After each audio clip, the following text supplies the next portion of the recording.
Another day, some more reading. Let's do it. All right. So hopefully we had that good discussion about what happened the day before. Now, we're skipping a scene, and I need to give a shout out to Sophie and Olivia. Thanks for calling it to my attention. There's a scene that I don't feel comfortable reading as a 46-year-old guy, but Jules, she takes a shower, and in that excuse me, and in that shower, she has like a revelation. She has an epiphany, to use a big word. She like something, an idea hits her really hard, and it's that she needs to take control of this. She's letting this vision take over her life, and what she decides to do is to fight back, and she feels that she can stop this. Okay, so we've skipped. It's like a half a chapter we skipped. Just know that's what happens. So when we start this next chapter right here, 22, she's like got a different mindset. Like she's taken a different approach to this, and maybe she can just prevent everything from happening. All right. So chapter 22. With mom and dad downstairs in the restaurant and Trey and Rowan at school, I have the whole apartment to myself. I flip on the ancient computer and then rummage around for a sandwich, waiting impatiently for the weather forecast to load. Out the window, the sun shines. Unless you look a little further down the road, where in a storefront window, a crash, an explosion, and a snowstorm is happening right now. Top of the next column. Remember, that's just her brain playing tricks on her. The page loads, and surprise, in place of each little weather icon is a picture of an explosion. Nice touch, weird brain. At least the forecast description is still there. As of this moment, there's only a 10% chance of snow showers tonight, 20% chance tomorrow, and a 40% chance Friday. And then it looks like there might be a storm coming on the weekend. I study it. And it's a bit of relief that the next couple days look reasonably clear. Okay, last paragraph here. Okay, I mutter, feeling hopeful. Okay, we most likely have some time to work with here, but it would be really freaking nice if I could narrow down the date of this crash. That one thing would make this huge uncertainty more manageable, and it would make it easier to convince Sawyer. Oh, hell. I say, what am I thinking? Convincing Sawyer will be one of the hardest things I've ever done in my life. None of this will be easy. Not one thing about this will be easy at all. I'm almost certain I'll fail. 9 body bags in the snow.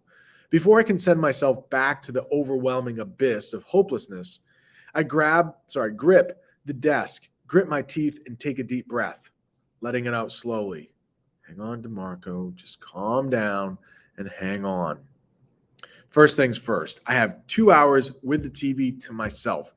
By the time it's over, I will know every detail of that scene backward and forward and inside out.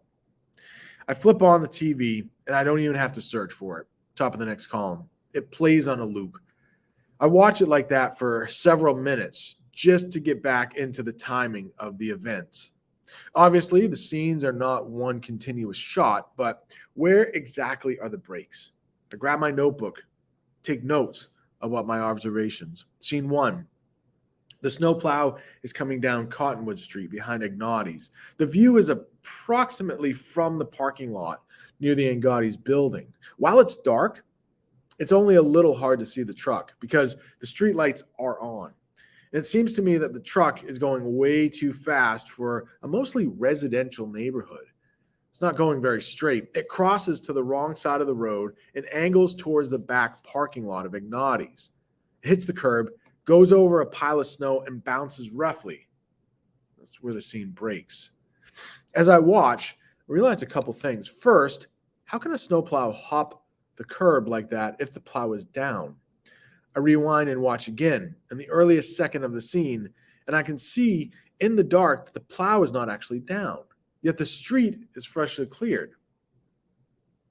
All right, so for anybody who's lived around here and has seen snowplows, sometimes they do drive around with the plow up because they have to plow a different street or whatever.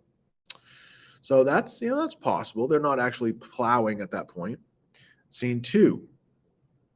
It appears that this scene immediately follows scene 1, but the viewpoint is different. I see the snowplow from the back this time, as if I'm standing in the rear of the parking lot, and the plow is still rocking after jumping the curb and snowplow. It has a clear path to the restaurant, which is now in sight, and I can see people in the window. The snowplow doesn't slow down at all. It hits the building, top of the next column. The people inside never appear to see it coming until that last second. Some glass flies before I see fire and the rest of the place exploding. Then smoke and pieces of brick and glass falling all around. That's the end of scene 2. As I watch this scene over and over, I take note of the height of the snow piles in the parking lot. There's a decent amount of snow plowed along the parking lot edges. It's almost all white, not too dirty, which makes me think it's quite fresh. You know how after, oh man, I hate this when this happens, and it's happening in my yard right now because there's a dog next door to me, and I actually have a dog now. But like the dogs will pee in the snow, so it kind of gets yellow, and then you have all the dirt, and it's just ugh. I don't like spring. Spring is probably my least favorite season. We could pause here. I'd love to know what your least favorite season is. Maybe what your favorite season is. There's a season that I love. We could talk about that. I would love to hear what you guys have to say about this time of year, starting like February and March. March is my least favorite time of the year. It's just like we don't have any school vacations. The weather isn't great. Sometimes you'll have some good weather, and the next day you get more snow, and then it's like slushy and dirty, sort of melting. I don't like it. So, but the nice, fresh white snow and tall snowbanks, so that's good. That will let her know that, maybe if Friday is going to be the storm, maybe the storm happens during the day. Or did she say the weekend? Yeah. Friday, there's a 40% chance. So maybe it's a little bit after the storm has already happened. Since we're paused here too, or maybe we just had that discussion about the seasons. What do you think could cause a snowplow to go jumping like that? I have one and one theory only, but we could discuss that too if anybody has a theory. Love to hear it. All right, back to this. Where were we? Been talking so long, I forgot. I think it's somewhere around here. Not too dirty, which makes me think it's quite fresh. Right down here, my cursor. I stare at the pile height, try to find something physical. Nice. Where am I at? Try to find something physical I can compare it to. I crawl up close to the TV and look hard. There's a no parking sign on that side of the road. The snow comes about a third of the way up, I guess, but it's hard to tell. On the opposite side of the street, I see the top of a fire hydrant sticking out. I draw a picture of it in my notebook, showing where the snow line is. I bite my lip in anticipation, feeling the tiniest bit of hope that I will be able to narrow down the day this happens by taking a daily drive up that street and seeing where the snow level is. Scene 3, simple scene. My viewpoint this time is from the rubble, it seems. There are 9 body bags in the snow. They are laid out on the far edge of the parking lot, along the avenue parallel to Cottonwood Street. There's a band of yellow police tape attached to the maple trees that line the road on that side. There are people in stride and standing about, but their heads and shoulders are all cut from the scene, which centers on the bags. There's a wisp of smoke, and while I don't see any emergency vehicles in this shot, the snow has a red glow to it in one spot, a blue in another, which makes me think lights are probably on. Vehicles are still there. Then the final frame, a close-up of 3 bags on the right. The one on the end is open. Sawyer's dead face is visible. Stops me cold, even though I've seen it at least 1,000 times by now. There's something about today, about the good night's sleep and the shower and the personal pep talk and the notebook, writing down details that finally makes this seem real. This is happening, I say, staring at the screen. And for the first time, I'm deeply convinced. It's not a joke. It's not a mind game. And what's more, I'm starting to think I'm not insane, or I'm caring less about my own personal crap and how this crash will affect me. This is really going to happen, DeMarco. You're going to have to do something. Of course, if you ask any psych student, they'll say that this is the first sign you're insane, that you think you aren't. There's no real win in the insanity department. And I realize as I sit here staring at Sawyer's closed eyes that even on the totally off chance I can get Sawyer out of the building at the exact right time to save him, it won't matter much because he'll be so traumatized about losing everything else and everyone else. Who else is in those body bags? The enormity of the task overwhelms me again, and I can feel my gut begin to twist. Makes me want to crawl back into bed and hide, pretend, top of the next column, this isn't happening. Instead, I crouch down on the living room floor among the hoarded junk and wrap my arms around my knees, rocking back and forth a little, thinking it all through. All right, now if we step out of her point of view from first person and we take more of a third person point of view, like we're kind of hovering over the scene, not behind her eyes, and you see her on the floor, rocking back and forth. I don't know. Not exactly what I would think of somebody being, totally within their right mind, rocking back and forth, thinking. We know what she's doing, but I don't know. It just gives me a little concern there.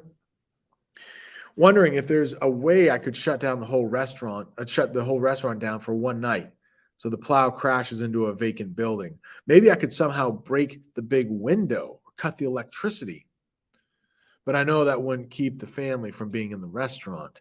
That's exactly where they would all flock to so they could figure out how to fix things.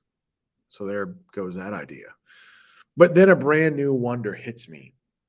Do the body bags in the snow mean it's inevitable?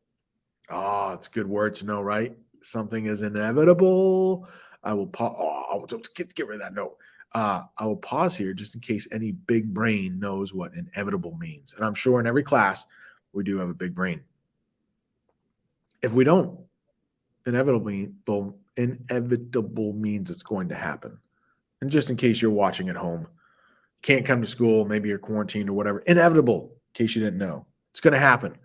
It's inevitable that, man, you used to be able to say a lot of things were inevitable before COVID, and now, who knows? Hey, the NBA will never shut down. That's inevitable. They will never shut down. Well, guess what? They did. You can't say, so much about COVID is like just shutting everything down. Hey, school will never be closed for 3 months. What? Well, that's happened. So inevitably, we will probably be dealing with COVID for at least this year, I think. Although, real quick side note, I did read an article. Hey, and of course, if you read it, it's got to be true, right? That they were thinking like this winter, yeah, it's bad, right? We all know that.